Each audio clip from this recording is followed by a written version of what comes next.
Capítulo 28. Agora. Graham não faz nada depois que eu abro a caixa. Apenas fica parado ao meu lado em silêncio enquanto pego o envelope com seu nome. Eu o entrego a ele e baixo o olhar para a caixa de novo. Ergo o envelope com o meu nome, supondo ser a última coisa que resta na caixa, já que tudo que havíamos guardado ali dentro foram aquelas 2 cartas, mas então vejo outras, todas endereçadas a mim, com as respectivas datas. Ele vem adicionando cartas. Olho para Graham, questionando-o silenciosamente. Eu precisava dizer algumas coisas que você nunca quis ouvir. Ele segura seu envelope e cruza a porta dos fundos até a varanda, na parte de trás da casa. Leva a caixa até o quarto de hóspedes e fecha a porta. Eu me sento sozinha na cama, segurando a única carta que eu esperava encontrar na caixa. A de nossa noite de núpcias. Ele colocou a data no topo direito do envelope. Abro os outros envelopes e empilho as páginas na ordem em que foram escritas. Estou muito assustada para ler qualquer uma delas. Muito assustada para não ler. Quando fechamos essa caixa há tantos anos, eu não tinha a menor dúvida de que não abriríamos antes de nosso aniversário de 25 anos de casamento, mas isso foi antes do choque de realidade, antes de descobrirmos que nosso sonho de ter filhos jamais se realizaria. Antes de descobrirmos que quanto mais tempo se passasse, quanto mais momentos desoladores eu vivesse, quanto mais Graham fizesse amor comigo, tudo isso começaria a cobrar um preço. Minhas mãos tremem enquanto pressiono as páginas no cobertor, endireitando-as. Levanto a primeira carta e começo a ler. Não creio que esteja preparada para isso. Não creio que ninguém que tenha se casado pelos motivos certos espere por algo assim.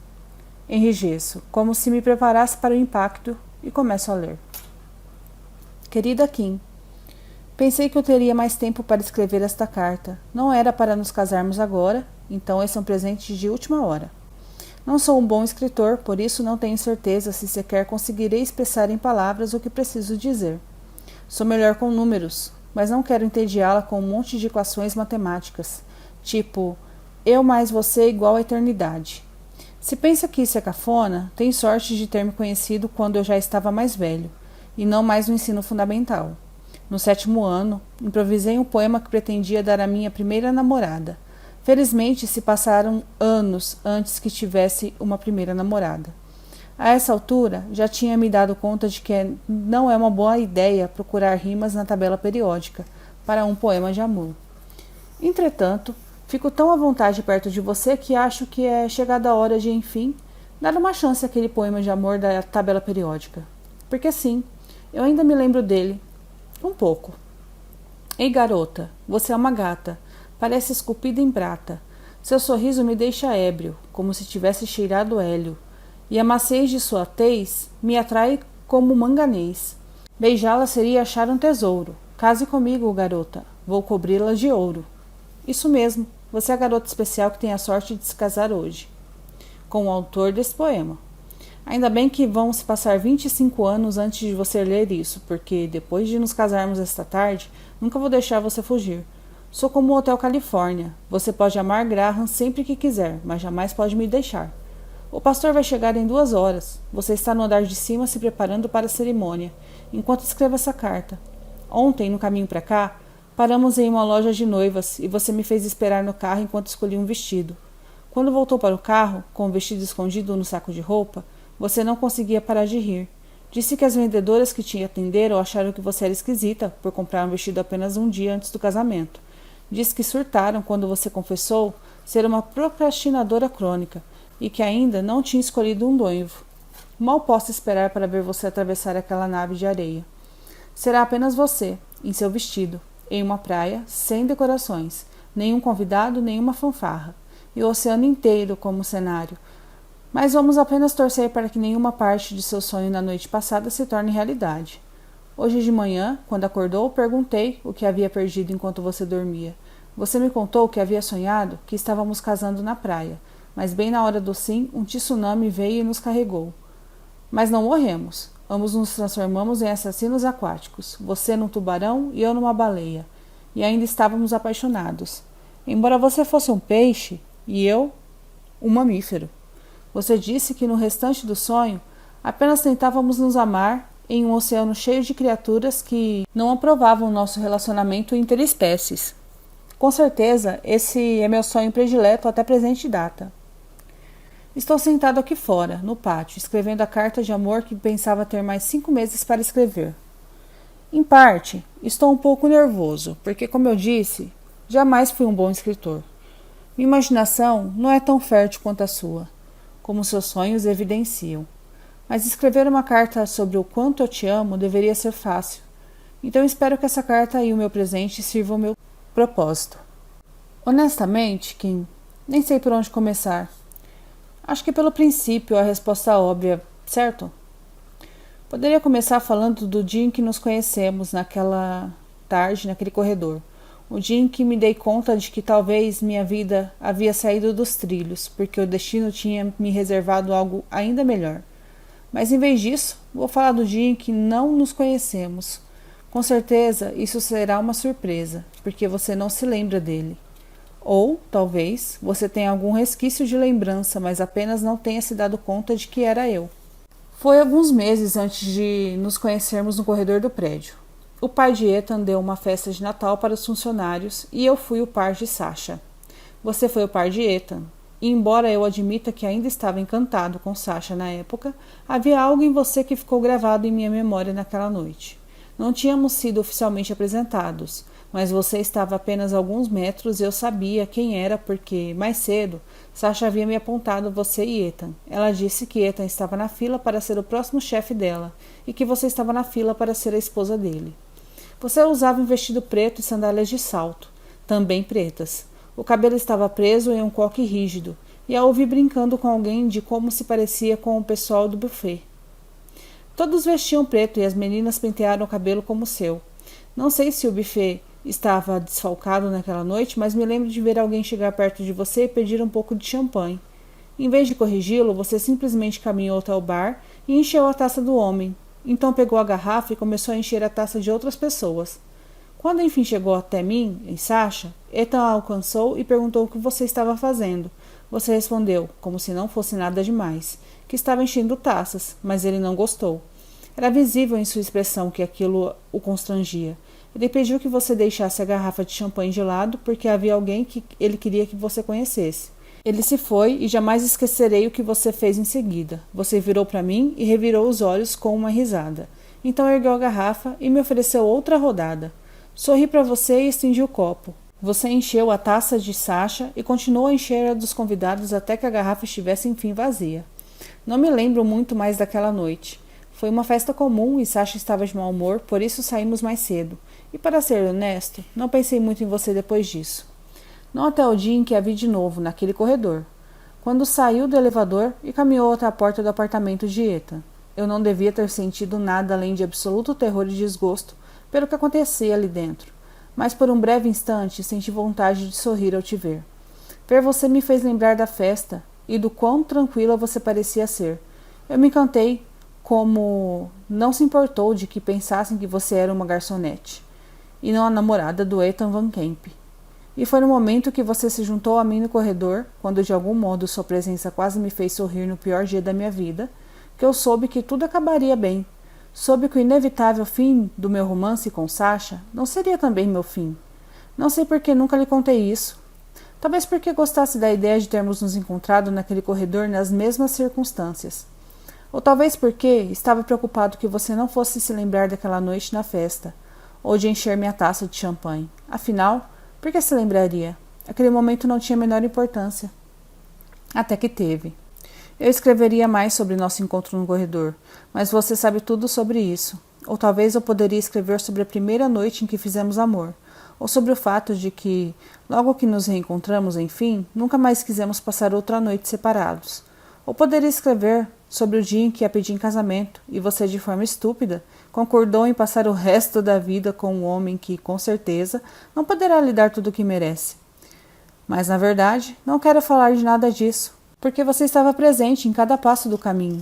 Além do mais, tenho quase certeza de que sua carta de amor detalhada cada minuto de como nos apaixonamos. Então, odiaria desperdiçar minha carta, repetindo algo que você, provavelmente, traduziu em palavras de um modo bem mais eloquente do que eu jamais conseguiria.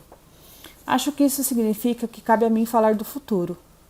Se tudo sair conforme planejado, você estará lendo essa carta em nosso aniversário de 25 anos de casados. Pode ser que você derrame algumas lágrimas e manche um pouco as letras. Em seguida, vai se inclinar e me beijar, e faremos amor. Mas, se por alguma razão você estiver abrindo essa caixa porque nosso casamento não correu como esperávamos, deixe-me primeiro dizer o quanto lamento, porque sei que não estaríamos lendo essas cartas antes que tivéssemos feito o possível para evitar. Não sei se vai se lembrar, mas tivemos uma conversa certa vez, acho que foi na segunda noite que passamos juntos. Você comentou que todos os casamentos tinham momentos de categoria 5 e que acreditava que nenhum de seus relacionamentos anteriores teriam sobrevivido a esses momentos. Às vezes penso nisso. No que faria um casal sobreviver a um momento de categoria 5, enquanto outro casal não pode conseguir. Tenho pensado nisso bastante para chegar a uma conclusão plausível. Furacões não são uma ameaça constante às cidades costeiras. Há mais dias com tempo bom, de perfeitos dias de praia, do que furacões. Casamentos seguem o mesmo padrão, com muitos dias bons, sem discussão, quando ambos estão plenos de amor um pelo outro. Mas então, existem os dias de condições meteorológicas ameaçadoras. Podem ser poucos por ano, mas capazes de causar tanto dano que sua reparação consome anos. Algumas cidades costeiras se preparam para o dia de tempo ruim, economizam recursos e a maior parte de energia, de modo a estarem abastecidas e prontas para as consequências. Mas outras cidades não se preparam assim. Investem todos os recursos nos dias de tempo bom e na esperança de que o clima rigoroso jamais chegue. É a escolha preguiçosa e a que traz mais consequências. Acho que essa é a diferença entre casamentos que sobrevivem e os que não sobrevivem. Algumas pessoas acreditam que o foco de um casamento deve ser voltado para os dias perfeitos. Amam tanto e tão intensamente como podem quando as coisas correm bem, mas se a pessoa dá tudo de si nos momentos bons, acreditando que os tempos difíceis nunca vão tocá-la, talvez não haja bastante reservas ou energia de sobra para resistir àqueles momentos de categoria 5. Sei, sem sombra de dúvida, que vamos ter muitos bons momentos. Não importa o que a vida apronte conosco, vamos criar memórias lindas juntos. Kim, isso é certo, mas também vamos ter dias ruins e dias tristes, e dias que testarão nossa determinação. É nesses dias que quero que sinta todo o peso do meu amor por você. Prometo que vou amá-la, mais durante as tempestades do que vou amá-la nos dias perfeitos. Prometo amá-la mais quando estiver magoada do que quando se sentir feliz. Prometo amá-la mais quando formos pobres do que quando estivermos nadando em dinheiro. Prometo amá-la mais quando você chorar do que quando você sorrir. Prometo amá-la mais quando estiver doente do que quando você estiver saudável. Prometo amá-la mais quando me odiar do que quando você me amar. E prometo, juro, que vou amá-la mais quando você ler essa carta do que eu amei quando a escrevi. Mal posso esperar para passar o resto da vida com você, mas posso esperar para iluminar todas as suas qualidades. Amo você demais. Graham. Querida Kim, vou começar esta carta com um pequeno pedido de desculpas. Me desculpe por abrir novamente a caixa. Me desculpe porque precisei escrever outra carta. Mas penso que você vai ficar ainda mais satisfeita que aborrecida com isso. Ok, agora matemática. Sei que odeio matemática, mas eu amo e preciso fazer as contas com você. Faz exatamente 1 ano que decidimos começar uma família, o que significa que se passaram aproximadamente 365 dias entre aquele dia e o de hoje. Desses 365 dias, fizemos sexo uma média de 200 dias, aproximadamente 4 noites por semana. Desses 200 dias, você estava ovulando em apenas 25% do tempo, cerca de 50 dias. Mas as chances de uma mulher engravidar durante a ovulação são de apenas 20%. São 10 dias de 50. Assim sendo, pelos meus cálculos, do total de 365 dias que se passaram entre o dia que começamos a tentar e o dia de hoje, somente 10 desses dias contam. 10 não é nada.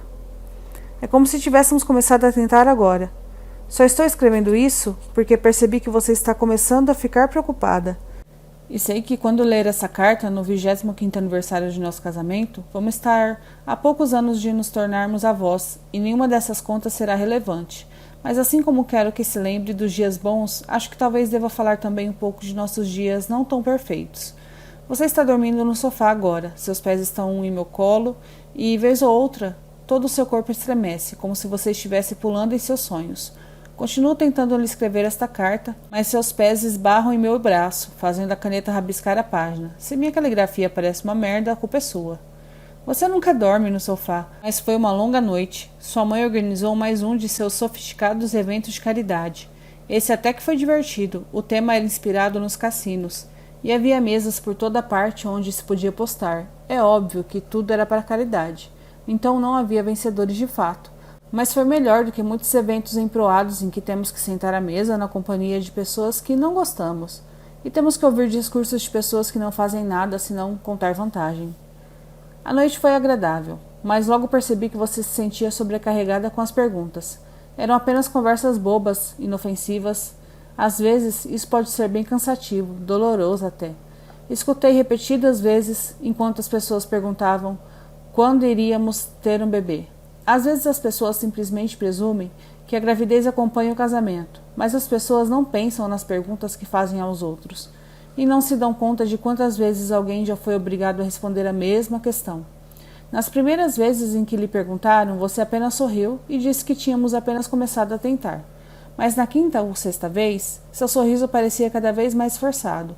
Comecei a responder por você, mas mesmo assim, podia ver em seus olhos que as perguntas a magoavam. Eu só queria tirar você dali. Essa noite foi a primeira vez que pude ver sua tristeza. Você sempre tão positiva e otimista em relação a esse assunto, mesmo quando está preocupada, mas essa noite você parecia exausta, como se talvez essa noite fosse o último evento ao qual compareceríamos até que tivéssemos de fato um bebê nos braços. Mas entendo, talvez estou cansado dessas perguntas, está acabando comigo ver você tão triste.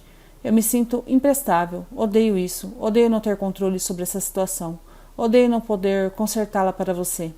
Embora estejamos tentando há mais de um ano, tenho esperança. Vai acontecer um dia. Apenas terá que acontecer de um modo diferente do que pensávamos que iria. Caramba, nem sei por que estou escrevendo sobre isso, porque você já vai ser mãe quando ler essa carta, 5 vezes talvez. Acho que estou apenas processando o assunto. E temos tanto pelo que ser gratos. Você ama seu emprego, eu tolero o meu. Depois do trabalho conseguimos passar os finais de tarde juntos. Fazemos amor o tempo todo e rimos muito. Na verdade, a vida é perfeita. É inegável que há o pequeno detalhe da sua gravidez, que esperamos que torne a vida ainda melhor, mas isso virá com o tempo. E honestamente, quanto mais demorar, mais valorizado acabará sendo. A gratidão nasce do esforço, e sem dúvida temos nos esforçado. Nossa sobrinha Adelaine é linda e feliz, e gosta mais de você que de mim. Ano passado, Caroline concordou em deixá-la dormir em nossa casa. E ela não parou de nos visitar desde então, e você espera ansiosamente por essas ocasiões. Acho que isso me fez apaixonar ainda mais por você.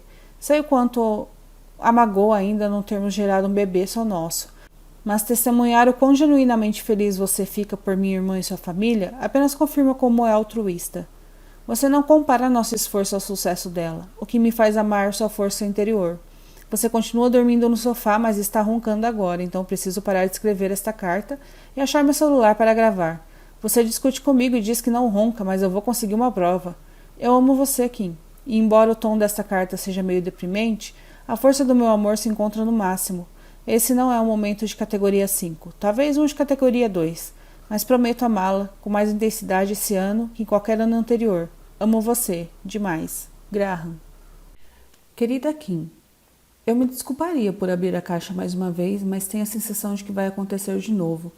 Às vezes você não quer falar sobre as coisas que a deixam triste, mas sinto que um dia vai gostar de saber o que penso. Sobretudo esse ano. Tem sido mais duro que todos. Já estamos casados há mais de 5 anos. Não quero insistir no assunto, porque tenho a impressão de que é tudo que a nossa vida se resume. Mas nos últimos anos, nada deu certo no que diz respeito a nossos problemas de fertilidade. Passamos por 3 tentativas de fertilização in vitro antes de dar um basta. Devíamos ter arriscado uma 4ª vez, apesar de o médico não ser a favor, mas simplesmente não podíamos pagar. Existem muitas coisas nesse casamento que quero deixar documentadas. Kim, mas a angústia que acompanha cada uma dessas tentativas frustradas não é uma delas. Tenho certeza de que se lembra de como é difícil para nós dois, então não faz sentido detalhar aqui. Sabe como sempre lhe pergunto sobre seus sonhos? Acho que vou parar de fazer isso por um tempo. No último domingo, quando acordou, perguntei o que havia perdido enquanto você dormia. Você me encarou com uma expressão vazia, ficou em silêncio por um momento e pensei que estivesse organizando os pensamentos para responder, mas então seu queixo começou a tremer. Quando não pôde evitar, pressionou o rosto no travesseiro e começou a chorar. Meu Deus, Kim, eu me senti tão culpado. Apenas a envolvi nos braços e abracei até que parou de chorar. Não a pressionei para que falasse sobre o sonho, porque não queria que fosse obrigada a relembrá-lo. Não sei se sonhou que estava grávida ou que tivemos um filho, mas o que quer que fosse era algo que a deixou arrasada, ao acordar, e se dar conta de que havia sido apenas um sonho. Já se passaram 6 dias e não tenho perguntado sobre seus sonhos, desde aquela manhã. Não quero fazer você passar por isso outra vez. Com sorte, um dia brincaremos de novo, mas prometo não perguntar mais até que, enfim, seja mãe. É duro, sei que não esperávamos nos deparar com esse tipo de obstáculos quando casamos. E, sinceramente, Kim, tento carregá-la sobre eles, mas você é tão independente. Você tenta não chorar na minha frente, mas se esforça para sorrir e dar risada, e finge ainda ter esperança, mas essa situação está mudando. Está te deixando triste e te enchendo de culpa. Sei que às vezes você se sente mal porque pensa que está me roubando a chance de ser pai, mas não me importo com isso. Se me disser hoje que desistiu de engravidar, vou me sentir aliviado, porque significa que, talvez, você pare de ficar triste. Só me sujeito a esses processos de fertilização porque sei que você quer ser mãe, mais que qualquer coisa. Eu caminharia sobre o fogo para ver você feliz. Daria tudo o que tenho para ver um sorriso genuíno em seu rosto. Se precisássemos abdicar de sexo para sempre, eu faria isso. Caramba, até me privaria de queijo para enfim ver você realizar seu sonho. E você sabe o quanto eu amo queijo. Jamais lhe diria isso porque sei que uma parte de você me entenderia mal, mas acho que meus momentos prediletos no último ano aconteceram todos fora de casa, quando saíamos com os nossos amigos ou visitamos nossos pais. Percebi que quando estamos em casa você tem se tornado um pouco mais arredia, se eu te toco ou te beijo. Costumávamos não conseguir manter as mãos longe um do outro, mas algo mudou no início desse ano. Eu sei que tem a ver com o fato de o sexo ter se tornado tão clínico entre nós que se transformou em rotina para você. Até mesmo, talvez, em algo um pouco doloroso, porque nunca leva ao resultado que espera. Às vezes, quando estamos sozinhos e eu a beijo, você não reage como costumava fazer. Não se afasta, mas mal retribui. Você parece me curtir mais quando sabe que um beijo tem que ficar por isso mesmo, em público. Você reage e se abre para mim, e sei que é uma diferença sutil, mas existe diferença. Acho que nossos amigos pensam que somos o casal mais carinhoso que conhecem, porque estamos sempre nos tocando. Com certeza supõem que nossa vida privada é ainda mais afetuosa, mas na verdade foi nossa vida privada que estagnou. E não estou reclamando, Kim. Não casei com você apenas pelos anos bons, não casei com você apenas pela química incrível que temos. E seria ridículo pensar que nosso casamento poderia durar uma eternidade, sem alguns momentos difíceis. Por isso, embora este ano tenha sido mais duro até então, de uma coisa eu tenho absoluta certeza. Eu te amo mais este ano do que qualquer outro. Sei que às vezes me sinto frustrado, às vezes sinto falta de fazer amor por impulso, não por obrigação, mas por favor, mesmo quando eu me frustrar, peço que se lembre de que eu sou apenas um ser humano. E por mais que eu prometa ser um alicerce pelo tempo que você precisar, tenho certeza de que se eu vou fracassar, ocasionalmente. Meu propósito na vida é fazer você feliz, e às vezes já não me sinto capaz disso. Às vezes desisto de mim mesmo. Mas rezo para que você não desista de mim também. Eu amo você, Kim. Espero que esta seja a última carta deprimente que eu escreva. Tenho esperança de que ano que vem minha carta terá apenas boas novas. Até lá vou continuar a te amar mais e mais a cada obstáculo enfrentado do que amava quando tudo era perfeito. Graham. PS. Não sei por que só falei das coisas estressantes. Tanta coisa boa aconteceu nos últimos anos. Compramos uma casa com um quintal enorme e passamos os 2 primeiros dias batizando cada cômodo. Você foi promovido há alguns meses e agora só precisa ir ao escritório 1 ou 2 vezes por semana. Escreve a maior parte dos textos para a firma de propaganda de casa, algo que adora. E temos conversado sobre a possibilidade de eu abrir meu escritório de contabilidade. Estou trabalhando em um plano de negócios e Caroline nos deu uma sobrinha. Só coisas boas, Kim. Tantas coisas boas. Querida Kim, temos tentado engravidar, tentado adotar, tentado fingir que estamos bem, tentado esconder as lágrimas um do outro. É no que nosso casamento se transformou, uma série de tentativas, quase nenhum êxito. Acredito de verdade que poderíamos ter enfrentado qualquer categoria 5, mas acho que esse ano tem sido categoria 6. Por mais que deseje estar enganado, mais que não queria admitir, tenho a impressão de que abriremos a caixa em breve. Motivo pelo qual estou em um voo para a casa da sua irmã enquanto escrevo essa carta. Ainda estou lutando por algo que nem mesmo sei se é o que você quer. Sei que a decepcionei, Kim. Talvez tenha sido autossabotagem ou, quem sabe, eu não seja o homem que pensei que poderia ser para você. De qualquer forma, estou muito decepcionado comigo. Eu te amo mais que minhas ações têm me demonstrado. E poderia usar essa carta inteira para dizer o quanto me arrependo. Poderia escrever um livro inteiro com minhas desculpas e ainda assim não seria capaz de descrever meu arrependimento. Não sei por que fiz o que fiz, nem consigo explicar, mesmo quando tentei, naquela noite, em seu carro. É difícil colocar em palavras porque ainda estou tentando processar tudo isso. Não fiz aquilo por uma atração fatal à qual não consegui resistir. Não fiz porque sentia falta do sexo com você. E embora eu tenha tentado me convencer de que fazia aquilo porque ela me lembrava você, sei que soa como idiota. Nunca deveria ter lhe dito isso. Você tem razão. De certo modo, parecia que eu estava culpando você, o que nunca foi minha intenção. Você não é responsável por meus atos. Não quero falar sobre isso, mas preciso. Você pode pular essa parte da carta se não quiser ler, mas tenho que destrinchar o assunto. E por alguma razão, escrever sobre as coisas nessas cartas sempre parece me ajudar a organizar os pensamentos. Sei que deveria ser capaz de me expressar melhor, mas sei que nem sempre você quer ouvir. Acredito que comecei a me sentir assim em um dado momento na casa da minha irmã. Suponho que poderia chamar de epifania, mas soa como uma palavra muito positiva para descrever o que eu estava sentindo. Aconteceu no dia em que devíamos conhecer o nosso novo sobrinho, mas você disse que ficou presa no trânsito. Sei que era mentira, Kim. Sei porque quando eu estava saindo de casa de Caroline, vi o presente que compramos na sala, o que significa que você havia estado ali em algum momento da minha visita, mas por algum motivo não quis que eu soubesse. Pensei no assunto enquanto dirigia para casa, depois de ter saído da casa de Caroline. E só pude pensar em uma única coisa que a faria negar que estivera lá. Você me viu na sala de Caroline, com Caleb no colo. Se viu isso, deve ter ouvido o que Caroline falou para mim, e o que eu respondi. Sobre como eu me sentia arrasado por ainda não ser pai. Por mais que deseje retirar o que disse, não posso fazer isso, mas preciso que entenda por que falei aquilo. Não consegui parar de admirá-lo enquanto o segurava no colo, porque ele meio que se parece comigo. Nunca segurei as meninas quando eram tão pequenas, então Caleb foi o ser humano mais minúsculo que eu já aninhei nos braços, e me fez imaginar como aquilo faria você se sentir, caso estivesse ali. Teria me sentido orgulhosa de me ver com meu sobrinho? Ou teria ficado decepcionada do que nunca me veria acalentar assim um bebê só nosso? Acho que Caroline percebeu a expressão em meu rosto enquanto eu o segurava, e pensou que eu observava com tamanha intensidade porque queria um filho meu. Mas, na verdade, eu encarava e me perguntava se você continuaria a me amar, mesmo que nunca me tornasse a única coisa que gostaria que eu fosse. Sei que Caroline estava apenas me parabenizando quando disse que eu seria um bom pai. Mas a razão por eu ter dito que sentia arrasado por ainda não haver acontecido era porque estava arrasado por você, por nosso futuro. Porque foi apenas naquele momento que me dei conta de que talvez eu nunca seria suficiente para você. Pouco depois, estava saindo da casa da minha irmã quando vi o presente e soube que você havia estado ali. Eu não quis ir para casa. Não quis confrontá-la. Porque tinha medo de que confirmasse meus medos. Então dirigi sem rumo. Mais tarde, naquela noite, quando voltei para casa, você me perguntou se eu tinha segurado Caleb. Então menti, pois queria ver sua reação à minha mentira. Esperava ter me enganado. Você não havia, de fato, estado na casa da minha irmã.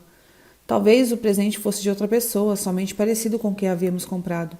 Mas assim que eu vi sua reação, soube que estivera lá. E como continuava escondendo o fato, sei que devia ter ouvido nossa conversa, o que sugeriria que também me viu com Caleb no colo. Fiquei preocupado que essa visão, seu marido segurando o recém-nascido como um pai, acabaria gravada em sua mente e a entristeceria toda vez que me olhasse e eu não fosse um pai. Você chegaria à conclusão de que o único modo de se livrar dessas imagens seria se eu saísse da sua vida de uma vez por todas. Tenho me preocupado com muitas coisas desde que nos casamos, mas acho que nunca havia me preocupado conosco até aquele momento. Tenho lutado para ser sua força há tanto tempo que jamais me ocorreu que posso não ser mais o que a fortalece. E se sou parte daquilo que lhe causa dor? Eu queria que me confrontasse por mentir, queria que gritasse comigo por dizer a Caroline que estava arrasado por ainda não ser pai. Queria alguma coisa de você, Kim, qualquer coisa, mas você guarda todos os seus pensamentos e sentimentos com tanto cuidado, vem se tornando impossível decifrá-la. Mas você não é a única impossível de decifrar. Eu devia ter sido honesto com você naquela noite, no momento em que soube que tinha aparecido na casa de Caroline. Eu devia ter dito algo, mas em algum lugar, entre o dia de nosso casamento e hoje, perdi a coragem. Eu me tornei covarde demais para ouvir o que se passa, de fato, em sua cabeça e em seu coração. Então tenho minhas parcelas de culpa por não encarar a situação. Se não a forçasse a conversar sobre o problema, nunca precisaria enfrentar a ideia de que nosso casamento estava em crise. Enfrentamento gera ação, fuga gera inércia. Tenho sido um marido inerte nesses últimos anos e lamento muito. Na noite em que eu menti sobre segurar Caleb, eu me lembro de ver você entrar em seu escritório. Foi a primeira vez que eu tive a impressão de que talvez precisássemos do divórcio. O pensamento não me ocorreu porque eu não era feliz com você. A ideia surgiu porque senti que já não fazia mais você feliz. Tive a sensação de que a decepcionava, fazia você afundar cada vez mais dentro de si mesma. Caminhei até a sala de estar e me sentei no sofá, ruminando as novas possibilidades que se abririam para você caso eu a deixasse. Talvez, se não estivesse presa a mim, poderia conhecer, em algum momento, um homem que já tivesse filhos. Poderia se apaixonar por ele e ser a madrasta das crianças, e desenvolver certo arremedo de felicidade em sua vida. Eu desmoronei, Kim, bem ali em nossa sala, naquele momento. Me dei conta de que não mais lhe trazia felicidade. Havia me tornado uma das coisas contribuindo para seu sofrimento. Creio ser esse o caso já há algum tempo, mas por algum motivo não fui capaz de admitir até recentemente, e ainda assim levou um tempo para que enfim me permitisse acreditar. Sinto como se tivesse fracassado com você, mas mesmo sabendo disso, jamais teria tomado a decisão de te deixar. Eu tinha certeza, mesmo acreditando que você seria mais feliz se eu fosse embora. Fui egoísta demais para libertar você. Sei o que me aconteceria se te deixasse, e isso me aterrorizava. Às vezes o medo de não ter você em minha vida superava o desejo de vê-la feliz. Acho que foi por isso que fiz o que fiz, porque sabia que nunca seria generoso o bastante para te deixar. Eu me permitia agir de maneira completamente dissonante de minha personalidade, porque se me sentisse indigno de você, seria mais fácil me convencer de que você merecia alguém melhor que eu. É tudo tão confuso. Nem sei como chegamos a esse ponto, sou incapaz de analisar nosso casamento em retrospecto e apontar o dia em que meu amor passou a ser algo do qual você se ressentia e não algo que apreciava.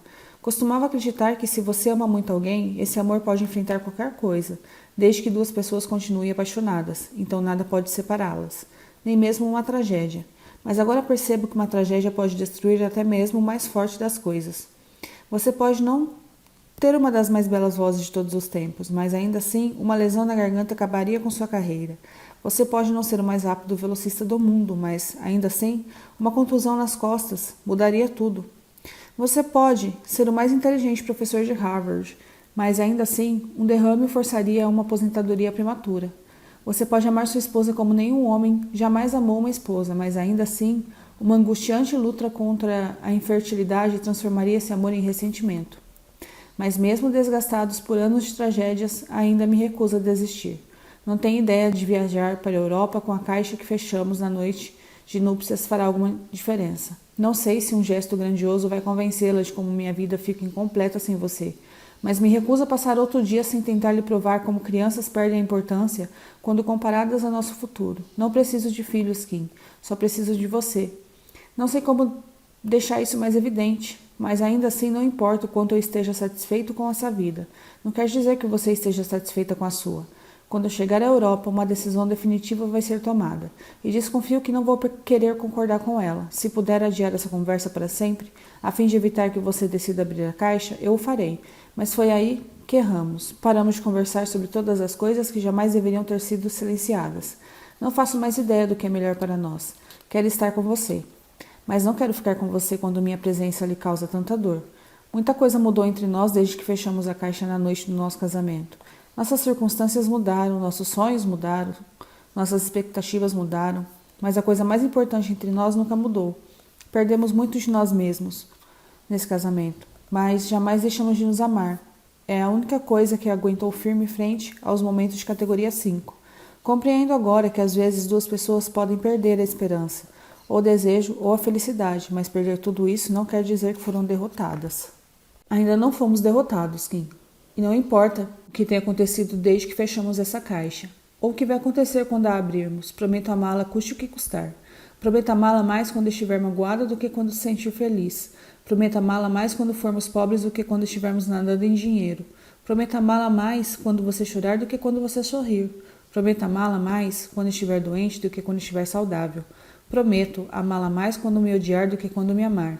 Prometo amá-la mais como uma mulher sem filhos do que amaria se fosse mãe. Eu prometo, juro, que se escolher terminar tudo entre nós, vou amá-la mais quando cruzar a porta do que quando cruzou a nave de areia até mim. Espero que escolha o caminho que a faça mais feliz, mesmo que não seja uma escolha que eu ame. Vou sempre amar você, quer eu seja parte da sua vida ou não. Você merece ser feliz mais que qualquer pessoa que conheço. Amo você, para sempre, Graham. Não sei por quanto tempo choro depois de ler a última carta. Tempo bastante para sentir um peso na cabeça e pontadas no estômago. E para gastar meia caixa de lenços de papel. Choro por tanto tempo que me perco na dor. Graham me abraça. Não sei quando ele entrou no quarto ou quando se ajoelhou na cama, ou quando me puxou de encontro ao peito. Ele não faz ideia da minha decisão, não faz ideia se as palavras prestes a sair da minha boca serão agradáveis ou odiosas. No entanto, continuo ali, me abraçando enquanto choro, simplesmente porque o magoa me ver assim. Beijo seu peito bem acima do coração. E não sei se leva 5 minutos ou meia hora, mas quando enfim paro de chorar, tempo bastante para falar, afasto a cabeça de seu peito e encaro. Graham, sussurro. Eu te amo mais hoje do que jamais amei. Logo que as palavras saem da minha boca, as lágrimas começam a cair de seus olhos. Kim, diz ele, segurando meu rosto. Kim, é tudo o que consegue dizer. Está chorando demais para acrescentar qualquer coisa. Ele me beija e eu retribuo com tudo o que há em mim. Uma tentativa de compensar por todos os beijos que lhe neguei. Fecho os olhos repetindo as palavras que mais me tocaram em sua carta. Ainda não fomos derrotados, Kim. Ele está certo. Podemos ter desistido ao mesmo tempo, mas isso não significa que não podemos recuperar a esperança. Quero lutar por ele com a mesma determinação que ele vem lutando por mim. Lamento tanto, Kim, murmura de encontro ao meu rosto, por tudo. Balança a cabeça, sequer desejando um pedido de desculpas, mas sei que precisa do meu perdão, então eu dou a ele. Eu perdoo você, com todo o meu ser, Graham. Eu perdoo. E não culpo você. Eu lamento também. Graham me envolve em seus braços e me aperta. Ficamos naquela posição por tanto tempo que minhas lágrimas secam. Eu ainda me agarro a ele com todas as forças e vou fazer o possível para me assegurar de jamais deixá-lo escapar outra vez.